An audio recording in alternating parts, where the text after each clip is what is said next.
this.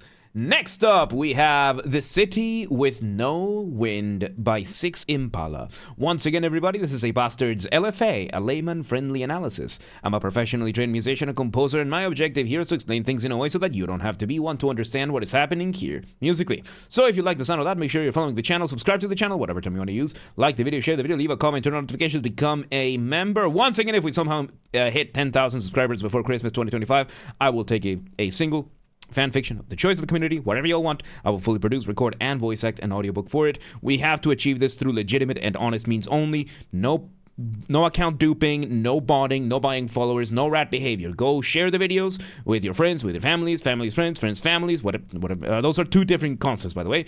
Go hype the videos. I don't know how that works, but YouTube has a hype feature. We have a group on the Discord led by RPG Warrior, who, link down below. Go figure that out. And bring me artists to collaborate with. Do not harass anyone. Do not spam anyone. Don't be a rat. Members get early access to the content if so. So I schedule the videos for the week on Saturdays, and if you are a paid member on YouTube, regardless of the tier that you're in, you get access to the videos when I schedule them on Saturday, at least for the LFA. So become a member today. Disclaimers. Here we go. End the screen. Pause it now so that you can read the disclaimers. There you go. And with that being said, let's do this. The City with No Wind. Let's go.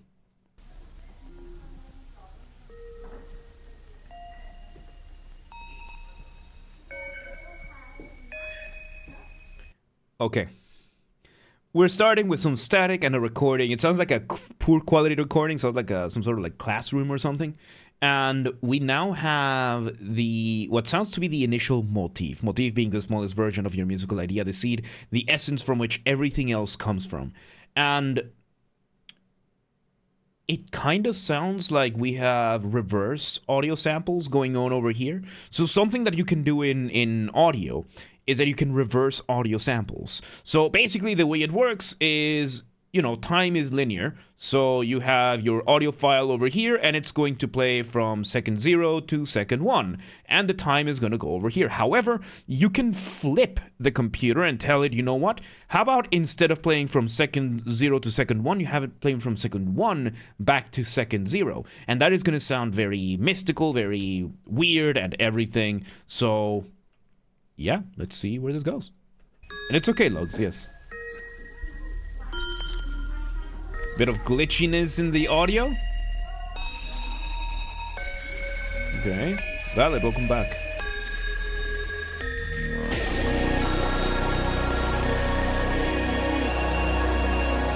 Okay, so we are now taking this from the glitched and backwards sounding sound files to now being we bring in the chords. Interesting, the use of the glitching sound. Very, very interesting, the use of the glitching sound. Good for the transitions. And now we bring in a synth giving us what would be called block chords. That's just holding down the individual chords, giving us our harmony. And now the motif is going from what would be staccato to legato. So staccato, not staccato. Staccato is short bursts of music.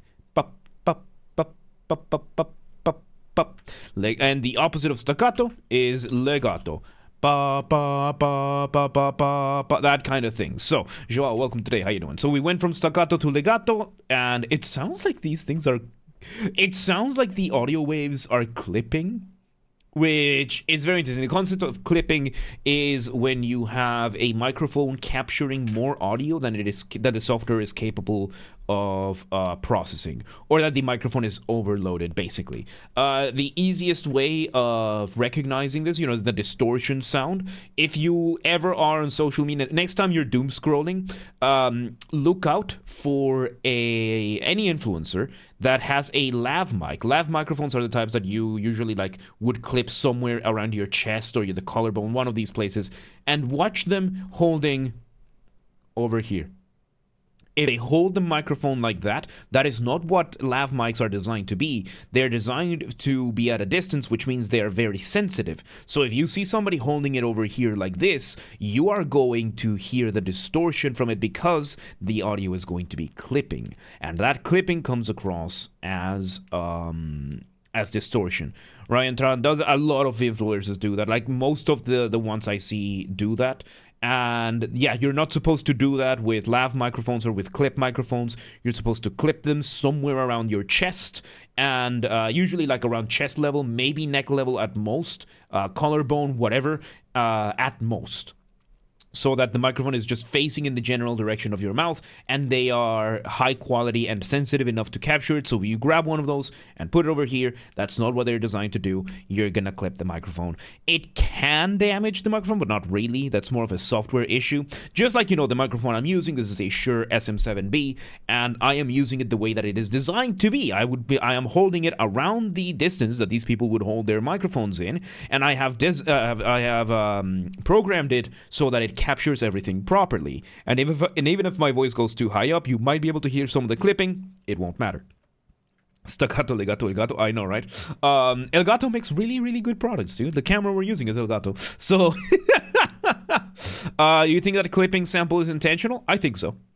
Because so far, 6 Impala has used glitching sounds, and clipping is nothing other. If anything, clipping sounds glitchy. So I think this is 100% intentional. This is from 7 years ago. It's very, very unlikely that 6 Impala would not have deliberately chosen to make the microphones sound like clipping. Because if they were actually clipping, it would sound unbearable. Let's see where this goes. Yeah, it's just very compressed.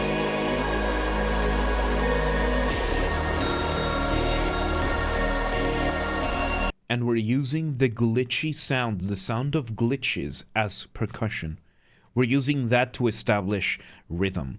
So, yeah, no, this is 100%, so it no longer sounds clipped. So it was just that little section over there. And this is compressed. So compression in audio is a bit of a more complicated thing. I'm not too familiar to it, but basically it compresses the audio so that the quieter parts are louder and that the louder parts are quieter, kind of balancing things out so that you can turn up the volume or turn down the volume for the whole thing. That is in the area of audio engineering, which I am not too familiar with. That is more of Jack Costo's domain. So yeah. Oh my god, can you imagine like an LFA type of series from Jack about the sound mixing and everything? That would be awesome. Oh, that would be awesome. But yeah, that's not gonna happen. He's way too busy. So let's see where this goes. So yeah, the motif is still being repeated, almost 1-to-1.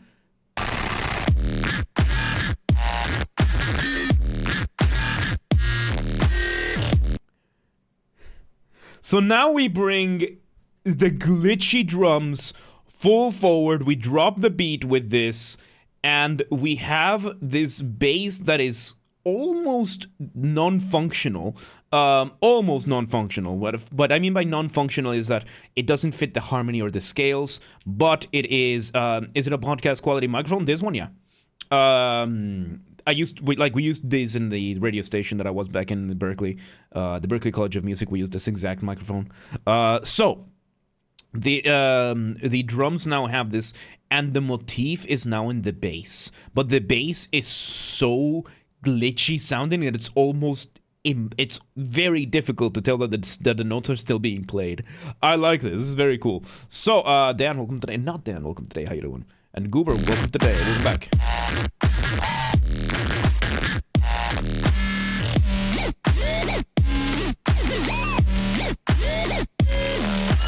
It is the same motif. We're just mixing the sound differently. It's very loud, yeah.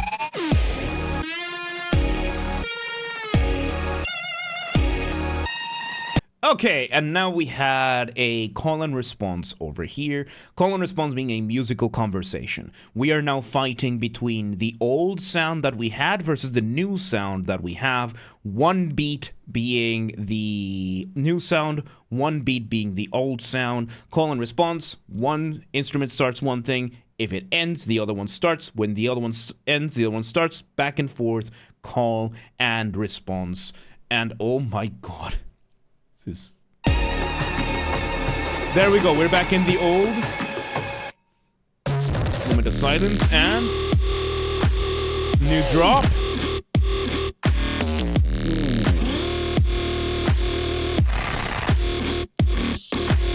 Okay, so now we're redoing the motif. Now we're doing an elongated version of the motif, plus doing the good old whoop whoop that you know from electronic music, from these kind of drops. So, elongation being when you slow something down. The melody is now being played slower, which means the melody is taking longer to play out. It's another way of developing your material, and let's see where it goes.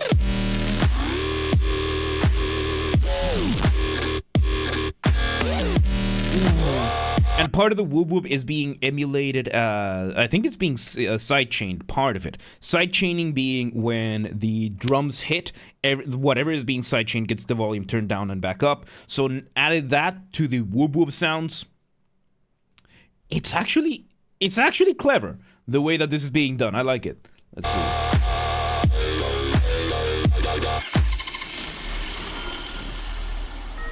And off the ramp we go, and we do a recapitulation of the first half. So, for the first part. So, off the ramp is a colloquial term that I use. Colloquial, by that I mean there's no official academic term for this, or at least I'm not using it for the sake of simplicity.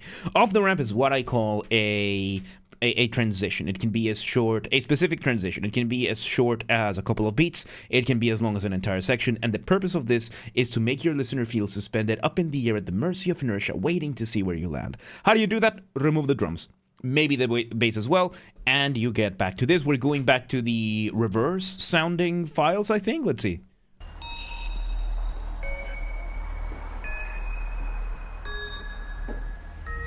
Oh, so these are not just, some of the files are reversed, but another part that was going on is that the files are cut. So, as I mentioned, you have your audio file, and your audio file is gonna play out, and what Six Impala is doing is, in an order to shorten the files into staccato, instead of just redoing them, he copy-pastes, and then takes part of the file and deletes.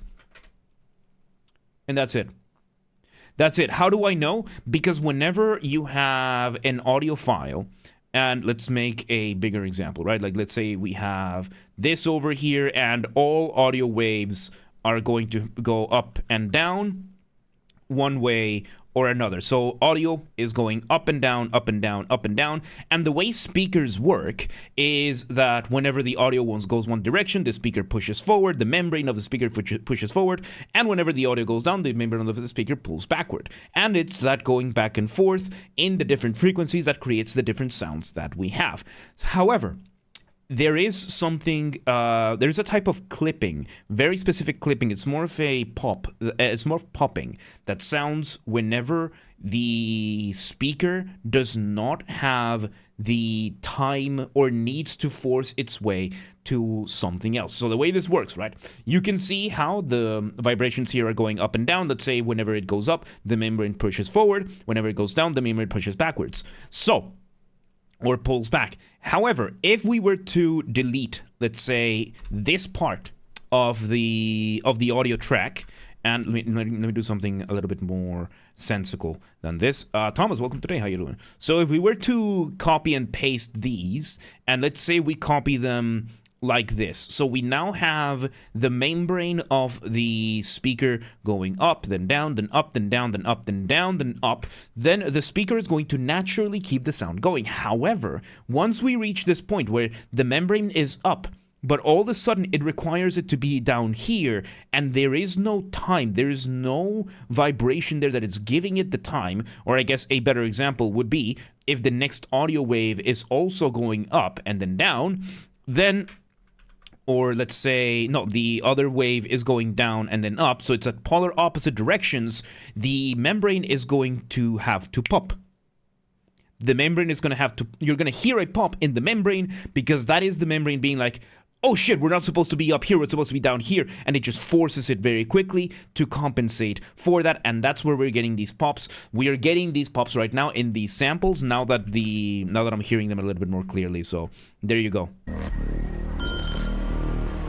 Like, these were masked by the sounds of glitches, so Yeah, this is not sound design. This is one of the more basic ways of creating and making things. So, if you want to prevent this, by the way, if you're an artist and you want to prevent this from happening in your music, because this can happen just when you have an audio playing, and let's say you want to cut it here. The best way to prevent it is that you go ahead and cut.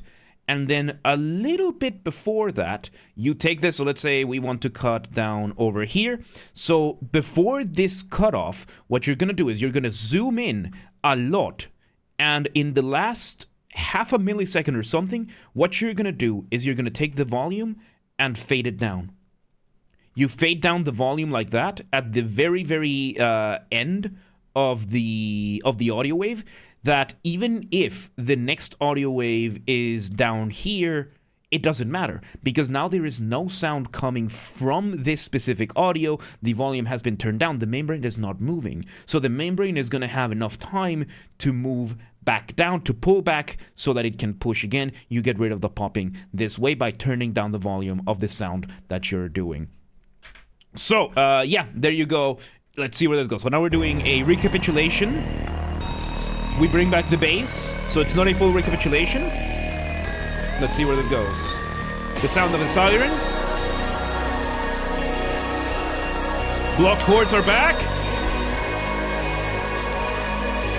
Nice. Drums are back. Slightly different drums. And we're building up for another drop.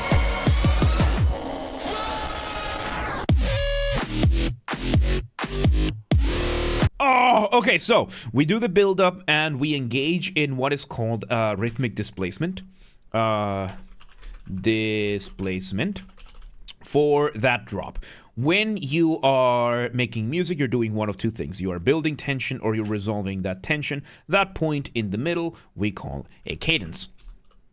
However, and in electronic music, this is pretty common. You know, the tension, you build it up during the build-up, and then the resolution, you drop the beat. However, there is rhythmic displacement, which what we did right now, we built up, then we engaged in a little bit of bass and an audio sample to push this resolution a little bit further. And what that does is it gives us a little bit of extra phantom tension, so that now the drop is even more pronounced.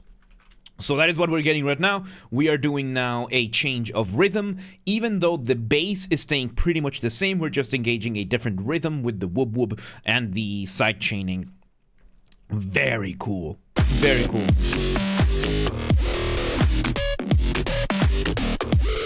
We're messing around with rhythm here, yeah? Oh, cadence there, very nice. I like this tail end of the phrase, speeding things up so that you can loop it, doesn't go back. Off the ramp we go again. And, oh no, not the off the ramp. This is it, the song is done. We do one last hit, we let the sounds echo out, and there you go. That is, we end with the drop. That final drop was nasty. That was awesome. There you go. That was The City with No Wind by 6 Impala, featured in Geometry Dash, is my understanding.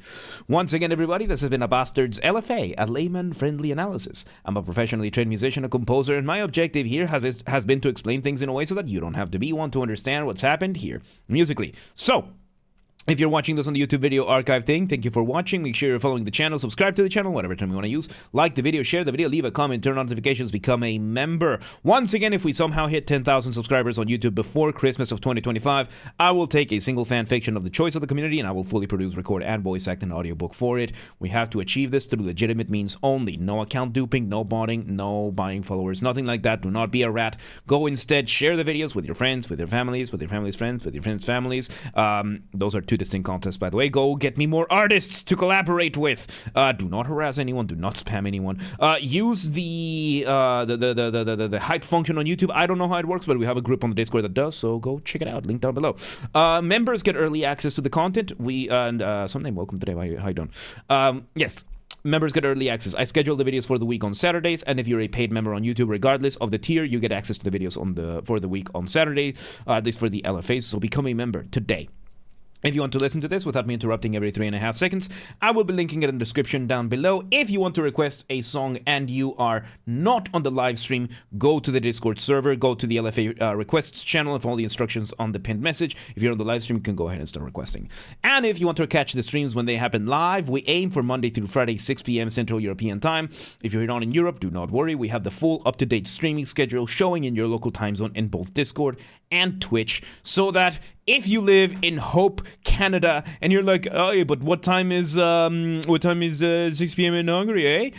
Don't live there, eh? Then don't worry. Discord, Twitch, they both have them in your local time zone. And follow the gaming channel. We have a gaming channel because, of course, I have a gaming channel. I'm on YouTube. What else could I possibly have? Games are Basterd. That's where we put the recordings of the gaming after shows when they happen. We stream them live on the main channel, and then we put them on the gaming channel for the recordings. Link down below, or just search on YouTube. Same username as James R. Basterd. Just swap the J for a G, and you got it. And yeah. There you go, The City with No Wind.